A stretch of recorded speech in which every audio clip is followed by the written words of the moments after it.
নমস্কাৰ দূৰদৰ্শন ডিব্ৰুগড়ৰ বধিদ্ৰুম অনুষ্ঠানলৈ সকলোকে আদৰণি জনাইছো আমি আজি কথা পাতিব খুজিছো অসমৰ সমাজ জীৱনৰ এজোপা বধিবৃক্ষ স্বৰূপ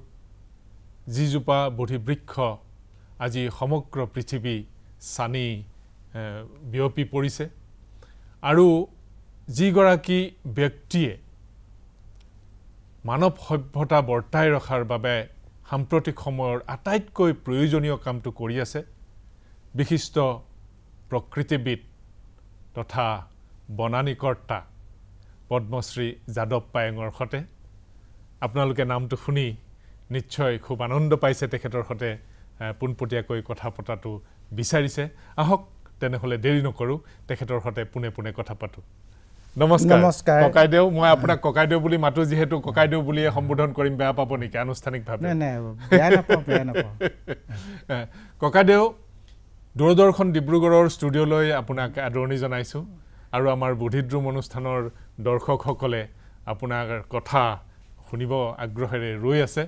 তেনেহলে প্ৰথমতে মই আপোনাৰ পৰা জানিব খুজিছো ককাইদেউ আপোনাৰ জন্ম আপোনাৰ বংশ পৰিয়াল আপোনাৰ পিতৃ মাতৃ আপোনাৰ শৈশৱৰ সেই গাঁওখন তাৰ পিছত কৈশোৰৰ সেই জীৱন এই কথাখিনি আমি জানিব খুজিছো প্ৰথমতে আপোনালোক মিচিং সম্প্ৰদায়ৰ পায়েং মানুহ হয় গতিকে আপোনাৰ পৰিয়ালৰ কথাখিনি কওকচোন আপোনাৰ বংশৰ কথাখিনি কওকচোন প্ৰথমে মই ডিব্ৰুগড় দূৰদৰ্শনলৈ সকলো পৰিয়ালৰ শ্ৰদ্ধা জনাইছো আৰু বিশেষকৈ আমাৰ মিচিং জনগোষ্ঠীৰ যিখিনি পায়েং বা যিখিনি মিচিং জনগোষ্ঠীৰ মানুহ আছে আমি অৰুণাচলৰ ৰয়িঙৰ পৰাই অহা আচ্ছা আগত মিৰি পাহাৰত থকা আৰু মানৰ আক্ৰমণত আমি ভৈয়ামলৈ আহিছো আৰু বুৰৈমুখৰ শেষ সীমা মিচিঙৰ উত্তৰে দক্ষিণে শেষ সীমা গতিকে আমি নদী কাষত থাকো প্ৰকৃতিৰ লগত মিলি থাকো আমি তেনেকৈ জীৱন নিৰ্বাহ এতিয়া কৰি আছো আপোনাৰ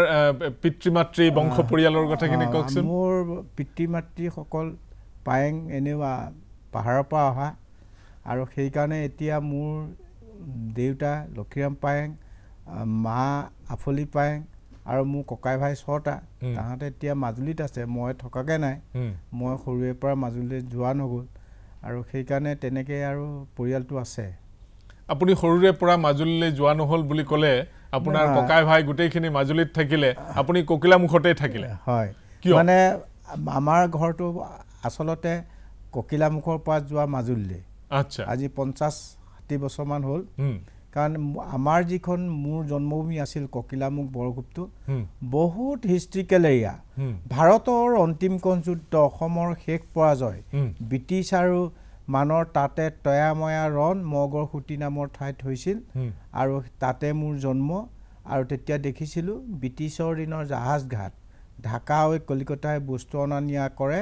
আৰু উজনি অসমৰ প্ৰথম ৰেল ষ্টেচন যোৰহাট জেপিআৰটো আছিল তাতে বস্তুবোৰ উঠা নমাকে ৰেলে নি পেলাই তাত থয় আৰু আপাৰ চাম্পুৰ ডিষ্ট্ৰিবিউশ্যন কৰিছিল দুৰ্ভাগ্যবশতঃ সেইবোৰ 1965 চনৰ পৰা 1970 চনৰ ভিতৰত গৰাখোৱাই 10 কিলোমিটাৰ লৈ গ'ল এই জাহাজ ঘাট আমাৰ গাঁও মগৰ খুটি ৰেলৱে লাইন সেইবোৰ ব্ৰহ্মপুত্ৰত যোৱাৰ কাৰণে মই যোৰহাট জজ কোৰ্টৰ পেছকাৰ অনিল বৰঠাকুৰৰ ঘৰত থাকি দিছৈক্ৰাক বামুণ গাঁৱত থাকি 90 নং বালিগাঁও প্ৰাথমিক বিদ্যালয়ত তৃতীয়মান শ্ৰেণীৰ পৰা পঢ়িছিলোঁ আচ্ছা য'ত পঢ়িছিলোঁ তাত এজন কৃষি বিজ্ঞানী আছিল তেওঁ বুটানিকেলৰ আছিল আমাক সৰু অৱস্থাৰ পৰা চাকৰি কৰে যদিও স্কুলত আহি শিকাইছিল গছ পুলি ৰুলেই নহ'ব গছ পুলি ৰুই প্ৰতিপালন কৰি ডাঙৰ দীঘল কৰা গছৰ গুণাগুণ আৰু গছৰ নাম জানিব তেতিয়া পাণ পুলি ৰুবলৈ দিয়ে আচ্ছা পাণ পুলি চবৰ হাতত নহয় মোৰ হাতত তেতিয়া উল্টা হৈ যায় এতিয়া একে আহিনে ধান 3 খাওনে পাণ 3টা খাওন হ'লে ছিঙিব পাৰে কিন্তু মোৰটো উল্টা একেটা খাওনতে ছিঙি খাব পাৰে সেইকাৰণে সেইজন বিজ্ঞানী এদিন স্কুলে আহোঁতে তেতিয়া এফালে কট আগত কলৰ ঠাৰি কট বনিয়া আমি স্কুলত পঢ়িব লাগে হয় হয় ডেন্স বেগটো নাই হয় তেনেকৈ আৰু তেতিয়া আহোঁতে এই তই এইফালে আছোন হাতটো চাই কৈছে তই এইটো কামকে কৰিবি এদিন পৃথিৱী আদৰ্শবান হবি আৰু এইবোৰ কৰোঁতে চাবি কুকুৰে বকি থাকে হাতীয়ে ঘূৰি নাচায় তোৰ কামটোহে তই কৰিবি তেনেকুৱা বা উঠোৱা উদ্দীপনা সৰু কালৰ পৰা তেখেতৰ নামটো আকৌ এবাৰ কওকচোন ডক্টৰ যদুনাথ বেজবৰুৱা তেখেত এতিয়া 96 ইয়াৰ্ছ হ'ল হয় তেওঁ কিতাপ এখন লিখিছিল ইংৰাজীও আছে অসমীয়াও আছে পৰিৱেশ বিজ্ঞানত সেইটো লিখা আছে যে পৃথিৱীৰ ভাৰসাম্য কিহলৈ আহি আছে সেইটো তাত লিখা আছে মানে সেইকাৰণে মই এতিয়া বিশ্ব সন্মিলনবিলাক মাতিলে মই কি কমগৈ মই তেওঁক এতিয়াও সুধি যাওঁ আৰু মোৰ ভাবিলে প্ৰায় 90 বছৰ বয়সলৈকে মোৰ ভাবিলে যায় দেখি মানে অদ্ভুত হৈ পেলাই মোক উৎসাহ উদ্দীপনা খুব ভাল পায় আৰু তেনেকুৱাবিলাক সেই তেনে অৱস্থাৰ পৰা ডাঙৰ দীঘল হোৱা তাৰপিছত এই স্কুলত পঢ়াৰ 3য় শ্ৰেণীলৈকে পঢ়িলে তাৰপিছত 3য় শ্ৰেণী তাত LP স্কুল পাছ কৰিলোঁ তেতিয়া জগন্নাথ বৰুৱা আৰ্য বিদ্যালয়ত তাত পঢ়িলোঁ ক্লাছ 10লৈকে আচ্ছা 10লৈকে পঢ়ি আৰু তেতিয়া মা দেউতাহঁত মানে মাজুলীত গুচি যাব লগা হ'ল যাব লগা হওঁতে এতিয়া ম'হ গৰু আছে আমাৰতো মিচিং সম্প্ৰদায়ৰ মানুহ নদীৰ কাষত গৰু ম'হ চৰাই পোহে তালৈ গ'লেতো ইকনমিকেলটো অলপমান পিছুৱাই যাব সেইকাৰণে গৰু ম'হকেইটা বিকিবলৈ নিদি তাৰ যিটো গাখীৰ উৎপাদন তাহাঁতক মাহে মাহে দি থাকিব লগা ঘৰত দি থাকিবগৈ লগা তেতিয়া ককাই ভাইবোৰ একেলগে আছিল এতিয়া পৰিয়ালটো ডাঙৰ মানে গোটেই পৰিয়ালৰ গৰু ম'হখিনি আপুনি ইয়াতে ৰখি মানে ইয়াতে থাকিলোঁ থাকি আৰু তেতিয়া আৰু যাবলৈ মন নগ'লগৈ আৰু ইয়াতে থাকি আৰু সেই হাবিখন তেনেকৈ বৰ্গ হয় জগন্নাথ বৰুৱা আৰ্য বিদ্যালয়ত পঢ়ি কোন শ্ৰেণীলৈকে পঢ়িলে মই 10লৈকে পঢ়িলোঁ ক্লাছ 10লৈকে পঢ়িলে হয় তাৰপিছত আপুনি আৰু বিদ্যালয় মানে মহাবিদ্যালয়লৈ নগ'লো হয় হয় হয় তাৰপিছত যে আপুনি এই যে কামখিনি কৰিলে মানে আপোনাৰ জন্মৰ গাঁওখনৰ কথা কওকচোন আপুনি ক'লে যে সেই নৈ পৰিয়া এখন গাঁও পৰিৱেশটো কওকচোন গাঁওখনৰ তেতিয়া বহুত আমি সৰুতে পৰাই দেখিছোঁ জীৱ জন্তুৱে ভৰা গছ গছনিয়ে ভৰা চৰাই চিৰিকটিয়ে ভৰা আৰু তাৰ বিনিময় প্ৰথা থাকে মোৰ জাতিলাও আছে আপোনাৰ ৰঙালাও নাই মই জাতিলাও এটা দিলোঁ আপোনাৰ পৰা ৰঙালাও দিওঁ তেতিয়া বেচা কিনা বৰ নিয়ম নাছিল আৰু গাখীৰটো মিচিং মানুহ এনে বেছিকৈ নাখায় আৰু সেইকাৰণে তেনেকুৱা হয় তেতিয়া গাখীৰৰ দামেই নাই এইবোৰ 5 পইচা তেতিয়া লাল নয়াটো আছিল তেনেকুৱাবিলাক বিনিময় প্ৰথাবোৰ তেনেকুৱা কৰিছিলে গাখীৰবোৰ যে আপুনি যে ক'লে যে আপোনালোকে গৰু খুটি আছিলে মহৰ খুটি আছিলে গৰু গাইবোৰ তাতে পুহিছিলে নৈৰ পাৰত সেইবোৰতো নিশ্চয় গাখীৰেই বিক্ৰী কৰিছিলে গাখীৰ বিক্ৰী আৰু ক'ত বিক্ৰী কৰিছিলে দমৰা পোৱালি যোৰহাট আহে হয় দমৰা পোৱালিবোৰ বিকিলে পইচা পায় হয় মহৰ গেৰা পোৱালিবোৰ বিকিলে পইচা পায় সেইটোৱে ঘৰটো চলি যায়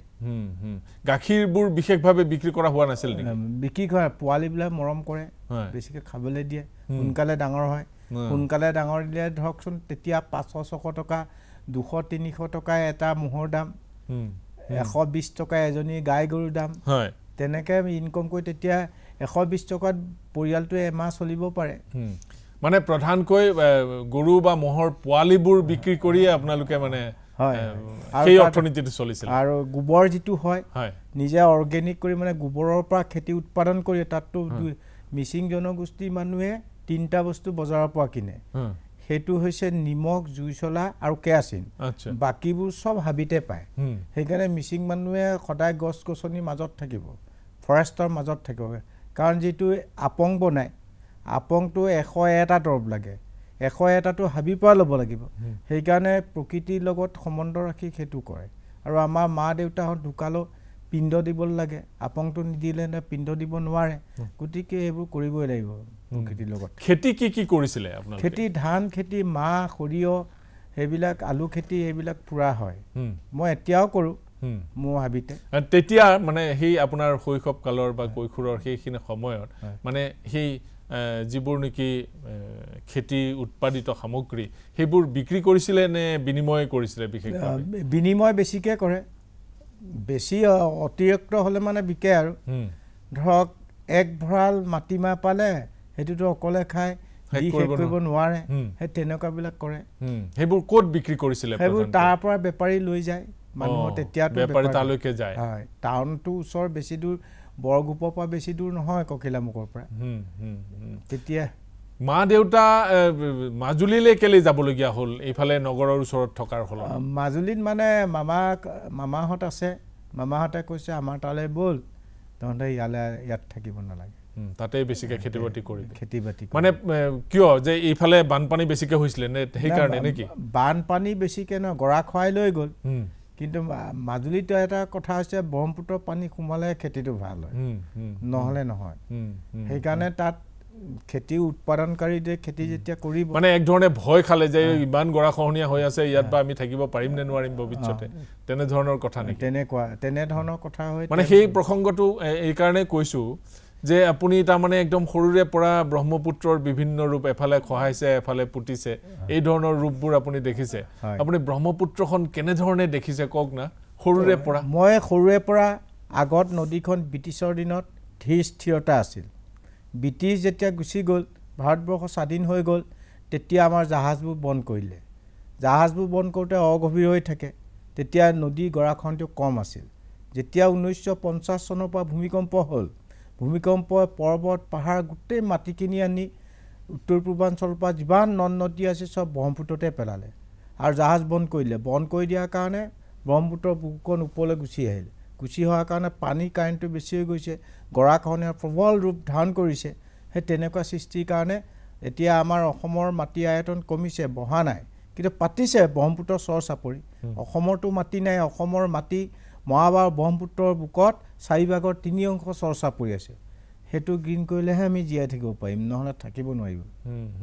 ব্ৰহ্মপুত্ৰৰ আৰু কেনেকুৱা ৰূপ দেখিছে আপুনি অনুভৱ কৰিব পাৰে মই নিজেও ডুবিছোঁ নাৱত ডুবিছোঁ কিন্তু মৰা নাই আমি পানীৰ লগত থকা যে ডাঙৰ বানপানী কওকচোন কাহিনীটো কওক কেনেকৈ ডুবিছিলে মানে গৰুলৈ ঘাঁহ কাটি লৈ গৈছোঁ ঘাঁহ চাপৰি কোনোবা চাপৰিৰ কাটি লৈ যাওঁতে আৰু তাত নাওটো সাকুৱা উঠে সাগৰৰ ঢৌৰ নিচিনা হয় তাৰ টানি লৈ যায় পানী কাৰেণ্টটো বেছি হৈ যায় তাৰ নাওটো মানে ডুবি গ'ল দুই চাইডৰ পৰা পানী সোমাই তেতিয়া মোৰ ডাঙৰ ল'ৰাটো আছিল আৰু ভাগিন ল'ৰা এটা আছিল আৰু মই তেতিয়া ক'লোঁ এই তহঁতে নাওটো ডুবিছে নাওখন নেৰিবি কিন্তু তেতিয়া আৰু নাও যেতিয়া ডুবি গ'ল আপুনি নিজেও ডুবিছোঁ আৰু ডুবি নাওটোত ধৰি ধৰি গৈ আছোঁ আৰু গাঁৱৰ মানুহে মানে চিঞৰ মাৰিলে তাৰপৰা শুনে এই পাৰৰ পৰা ককিলামুখৰ পৰা তাহাঁতে ৱাটাৰ পাম্প লৈ আনিছে আৰু আমাক ধৰি আনিছে তেতিয়া আৰু মানুহে যেতিয়া ডুবোতে ভয় লগা নাই যেতিয়া হেজাৰ হেজাৰ মানুহ ককিলামুখত মানে লাইন পাতি আছে মৰিলে বুলি চাবলৈ তেতিয়াই ভয় লাগিছে তাৰ আগতে গমেই নাপাওঁ আমি মৰিম বুলিয়ে ভাবিছিলে বোলে আমি মৰিলোৱেহেঁতেন নেকি তাৰমানে এনেকুৱা এটা ভয় এটা হয় মনত আহে আৰু তথাপিতো পানীৰ লগত খেলা এতিয়াই ডুবা নাই আগতেও ডুবিছোঁ মৰা নাই এইটো পানীত ক'ত নুডুবিম একদম মাছ ব্ৰহ্মপুত্ৰত আছিলে ব্ৰহ্মপুত্ৰত সাগৰৰ ঢৌ গোটেই ভয় নালাগে তাৰমানে আপোনালোকৰ ন ভয় নালাগে এতিয়াতো যাব লাগে যিটো পানী কাৰেণ্ট আছে এইটো কুঁৱাটো মাৰিলে নেদেখে মানে পানী যেতিয়া কুঁৱা আহে তেতিয়া নেদেখে মানে পানী কাৰেণ্টটো কেনি টানে তেতিয়া দিশ নিৰ্ণয়টো অসুবিধা হয় তেতিয়া নাও ডুবি যায় মানে মানে ব্ৰহ্মপুত্ৰত সেই ঘটনাবোৰ হৈয়ে থাকে নেকি কেতিয়া হয় খুব বেছিকৈ পানী আহিলে হয় আৰু বৰষুণ দিলে হয় নেকি বৰষুণ দিলে একো হেৰি নহয় তেতিয়া কুঁৱা নপৰে বৰষুণ দিলে কুঁৱলী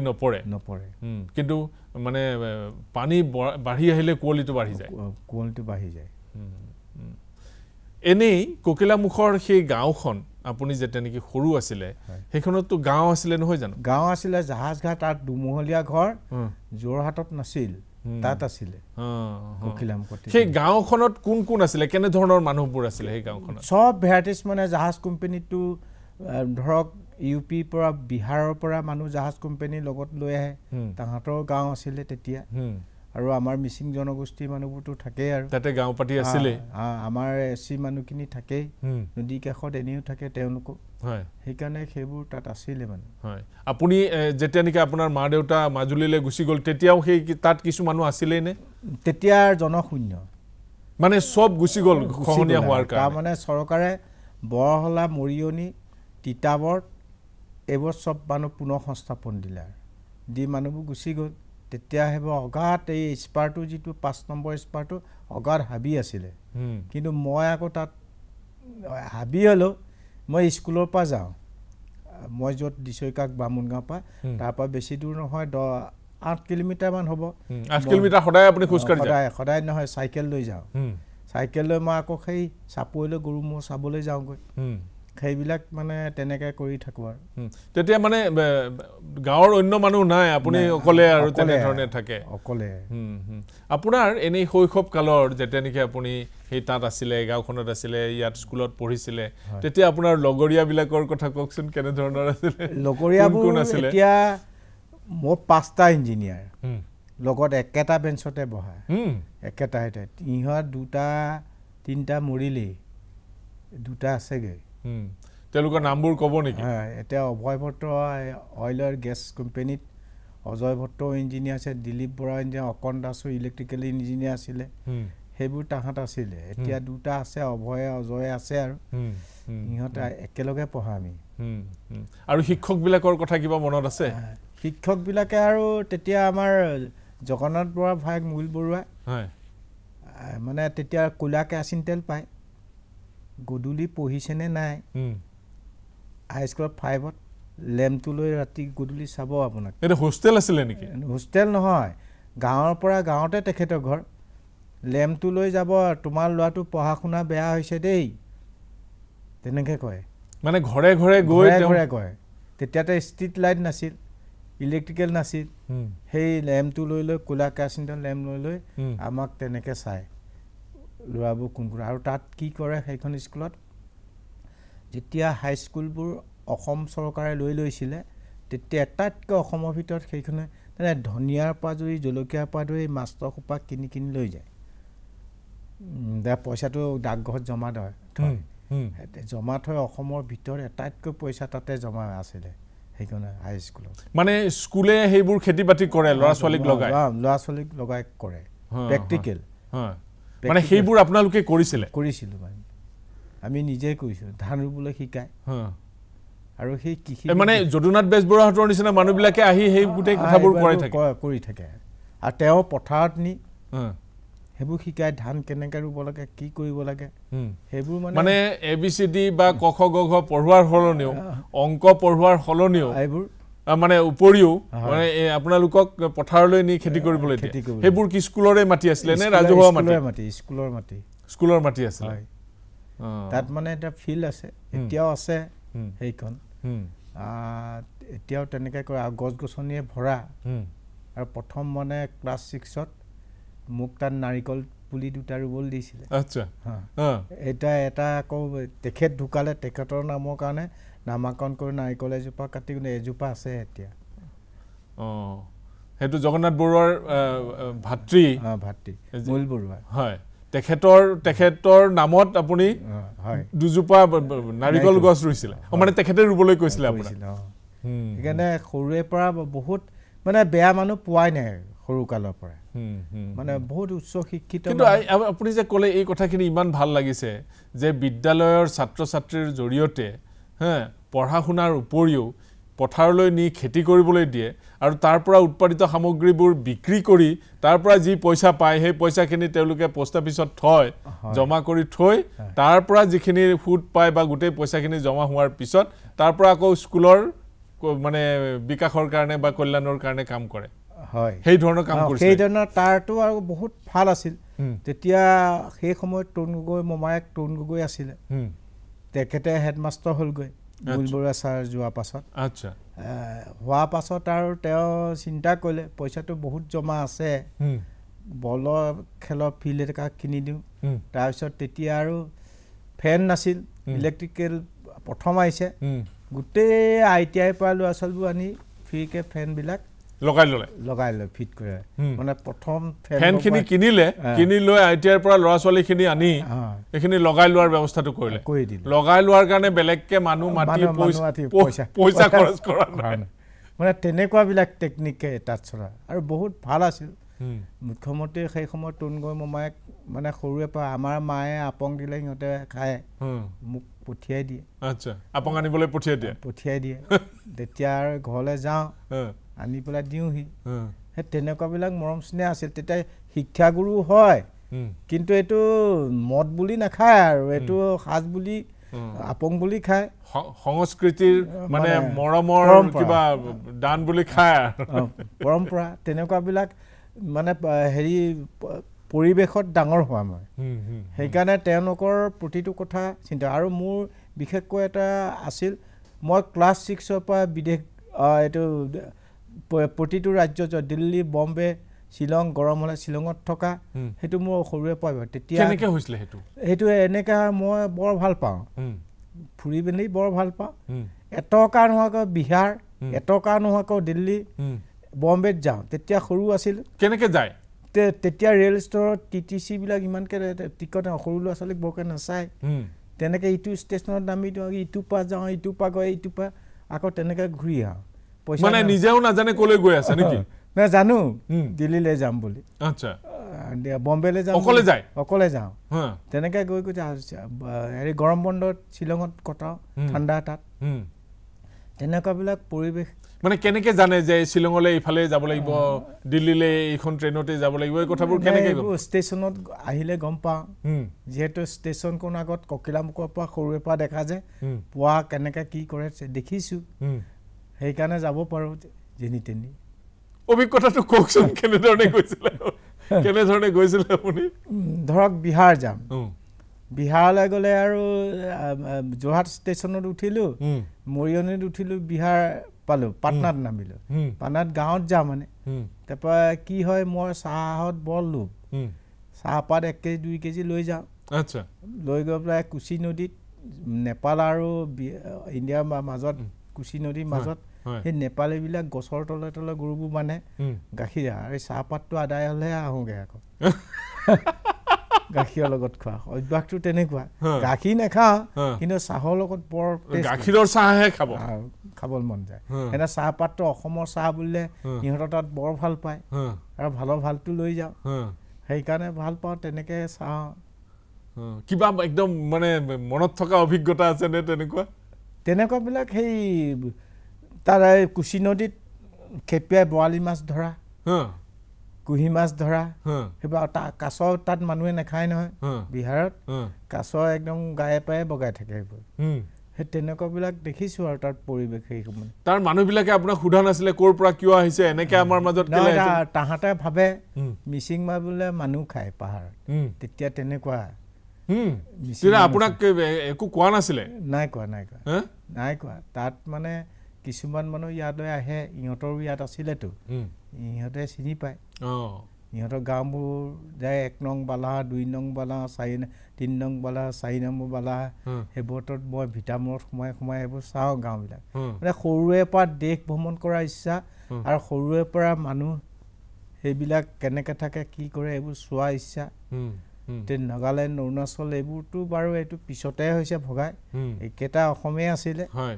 সেইকাৰণে এই অভিজ্ঞতাবিলাক মানুহ চিনি পাবলৈতো সদায় যত্ন কৰিব লাগিব মহানগৰীত গৈ আপুনি দিল্লী মহানগৰীত গৈ আপুনি কেনেধৰণৰ অভিজ্ঞতা হৈছিলে কওকচোন অভিজ্ঞতা দিল্লীৰ বাসিন্দাটো মানুহ কেইজন আছে ভাৰতবৰ্ষৰ প্ৰতিটো ৰাজ্যত তাত অট্টালিকা আছে ফ্লেট আছে থকাৰ কাৰণে প্ৰদূষণটো বেছি আৰু নহয় আপুনি যেতিয়া নেকি সৰু কালত গৈছিলে সৰু কালত ইমানবোৰ নাছিল ইণ্ডিয়া গেট ৰাষ্ট্ৰপতি ভৱনটো চাবলৈ যাওঁ কি খোজকাঢ়ি ঘূৰে নে কি খোজকাঢ়ি ঘূৰোঁ সেইবোৰত ৰাতি ক'ত থাকে ৰাতি আৰু তাত থাকিবলৈ বহুত জেগা ৰেল ষ্টেচন শুই থাকিলে কোনে জানিব তাততো এনেই পৰিয়ে থাকিব ঘৰৰ পৰা কি লৈ যায় কাপোৰৰ টোপোলা এটা লৈ যায় চোলা কাপোৰকেইটা লৈ যাওঁ আৰু বেগতে ইয়াত কোনেও বিচাৰ খোচাৰ নকৰে বিচাৰ কৰে জানে আহি বাহিৰলৈ গৈছে বুলি সেইটো ধৰণে আপুনি ওলাই গৈছিলে কোনো কথা নাই আৰু কোনো মানে ভয় ভীত নাই মোৰ দেশ ভ্ৰমণ কৰাটো বৰ হেঁপাহ লগৰবিলাকে আপোনাক তাৰপিছত ঘূৰি অহাৰ পিছত বা যাবলৈ ওলাওঁতে লগৰবিলাকেতো গম পাইছিলে চাগে গৈছে আকৌ তাহাঁতক নিলেও লগত লৈ গ'লেও জঞ্জাল আছে মাক বাপেকক তিৰস্কাৰ কৰিব গতিকে অকলে যোৱাই ভাল আৰু বিশেষকৈ এজন জজ কোৰ্টৰ পেছকাৰ আছিলে তেওঁ এইবোৰ কথা শিকায় মানে আগৰ পৰা কি শিকায় মানে কেনেধৰণে কেনেকৈ জাৰ্ণি কৰিব লাগে আৰু তেওঁ মানে দিল্লীত 26 জানুৱাৰীত NCCত মানে পেৰেড কৰিছিলে আৰু তাত পুৰস্কাৰ পাইছিলে আৰু তেতিয়াৰ পৰা মানে এইবিলাকত গৈ জানো আৰু তলত চাইকেল চলোৱাৰ পৰা তেওঁক ষ্টেচনত থোৱা সেইবোৰ তেখেতক ষ্টেচনত থবলৈ যায় আপুনি নিজে তলত চাইকেল চলাই তেওঁক বহাই লয় নেকি না তেখেতে যাওঁতে খোজকাঢ়ি যাওঁ বেডিংবোৰ বহুত ডাঙৰ যে এনচিচি চাইকেলখন লৈ যায় আৰু আহোঁতে তলত চাইকেল চলাই ষ্টেচনৰ পৰা আকৌ গুচি আহোঁ আৰু আপুনি এই যে আপোনাৰ এই গোটেই লগৰীয়াবিলাকৰ মাজত আপোনাৰ লগৰীয়াবিলাকৰ লগত একেলগেই স্কুলত পঢ়িলে একেলগেই থাকিলে তাৰপিছত আপুনি যাদৱ পায়েং বেলেগ হ'ল কিয় বেলেগ হ'ল বুলি ভাবে আপুনি মই কিয় বেলেগ হ'ল তাহাঁত মানে প্ৰদূষণযুক্ত কাম কৰিছে কিন্তু অক্সিজেন দিয়া কামটো কৰা নাই ডক্টৰ ইঞ্জিনিয়াৰ সব হৈছে কিন্তু অক্সিজেন দিয়া ব্যৱস্থাটো সিহঁত কিন্তু আপুনিতো সেইখিনি সময়ত এই পঢ়া শুনা কমকে কৰে ঠিকমতে পঢ়িব নোৱাৰে খালি খেতি কৰে এওঁলোকে খেতিয়ে কৰিব আৰু এই বুলি চাগে কিজানি অকমান হেও প্ৰতিপন্ন কৰিছিলে কেতিয়াবা কৰিছিলে নেকি সেইবোৰ বিষয়লৈ নকৰে সেইখিনি ল'ৰা বহুত ভাল ল'ৰা মোৰ লগৰখিনি বহুত ভাল আৰু সেইকাৰণে তাহাঁতে সেইবোৰ কৰি ভাল পাইছে ভাল পাওক মই আকৌ হাবিত থাকি গৰু ম'হ চৰাই ভাল পাওঁ খেতি কৰি ভাল পায় খেতি কৰি ভাল পায় যাৰ যি আদত আছে সেইটো কৰিব আপুনি খুব পাণ ৰুইছিলে নহয় পাণ এতিয়া মোৰ ঘৰত আছে ডিব্ৰুগড় পৰাই লৈ গৈছে গান পাণ এই সঞ্জীৱনী মালিকে মোক দিছে ভাত খুৱাই ঠিক আছে ককাইদেউ আমি আৰু কথা পাতিম আমি খণ্ড খণ্ডকৈ দীঘলীয়াকৈ আপোনাৰ লগত কথা পাতিম আজিৰ বাবে আমাৰ নিৰ্ধাৰিত সময় ইতিমধ্যে শেষ হৈছে আমি আজিৰ এই অনুষ্ঠান ইমানতে মানে আলোচনা ইমানতে সামৰিব লাগিব ইয়াৰ পৰৱৰ্তী খণ্ডটোত আপোনাক পুনৰ লগ পাম ককাইদেউ নমস্কাৰ